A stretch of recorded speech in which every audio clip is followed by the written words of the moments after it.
सुकृतं सुलभं सुखदं स्वनुजं च सुखाय ममोघशरम् अपहाय रघुद्वहमन्यमहं न कथञ्चन जातु भजे।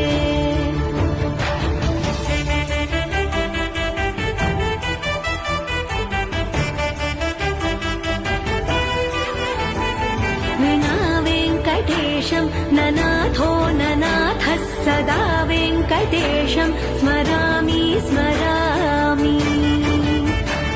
हरे वेङ्कटेश प्रसीद प्रसीद प्रियं वेङ्कटेश प्रयच्छ प्रयच्छ।